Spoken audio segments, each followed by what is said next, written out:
पिछले भाग में हमने जाना कि कैसे चित्रगुप्त के दरबार में हमारी अंतरात्मा ही हमारे खिलाफ गवाही देती है। लेकिन जब धर्मराज यमराज न्याय का अंतिम फैसला सुना देते हैं, तब शुरू होता है सजा का वो खौफनाक सिलसिला जिसे सुनकर किसी की भी रूह कांप जाए।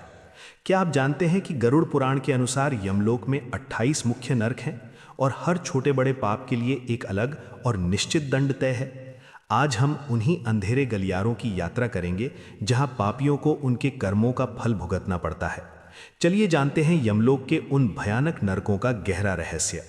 भगवान विष्णु गरुड़ जी को बताते हैं कि नरक की ये यातनाएं केवल उन लोगों के लिए हैं जिन्होंने धरती पर रहकर धर्म की मर्यादा को तोड़ा और दूसरों को कष्ट दिया।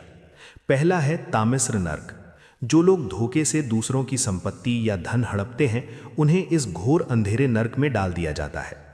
यहाँ यमदूत उन्हें तब तक प्रताड़ित करते हैं जब तक वे बेसुध ना हो जाएं। दूसरा रौरव नरक है। ये उन लोगों के लिए है जो अपने स्वार्थ के लिए बेजुबान जानवरों को सताते हैं।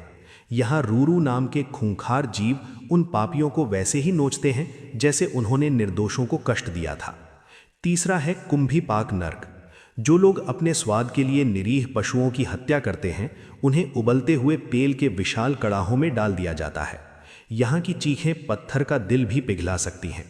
और चौथा असीपत्रवन नरक है। ये उन लोगों का स्थान है जो अपने कर्तव्यों का त्याग कर अधर्म के मार्ग पर चलते हैं। यहाँ के पेड़ों के पत्ते तलवार की तरह धारदार होते हैं जो पल भर में शरीर को चीर देते हैं। गरुड़ पुराण कहता है कि ये सजाएं केवल दंड नहीं, बल्कि आत्मा की शुद्धि का एक मार्ग है।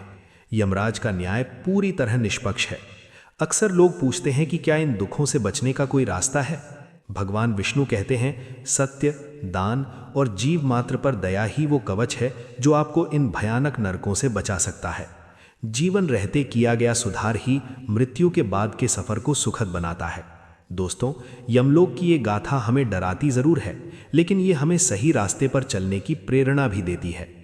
अगले भाग में हम जानेंगे कि कैसे एक आत्मा इन नरकों को पार कर पुनर्जन्म की ओर बढ़ती है। अगर आपको ये वीडियो अच्छी लगी हो तो इसे लाइक करें और कमेंट में जय श्री कृष्ण लिखना ना भूलें। आध्यात्मिक ज्ञान के इस सफर में जुड़े रहने के लिए हमारे चैनल को अभी सब्सक्राइब करें। जय श्री कृष्ण।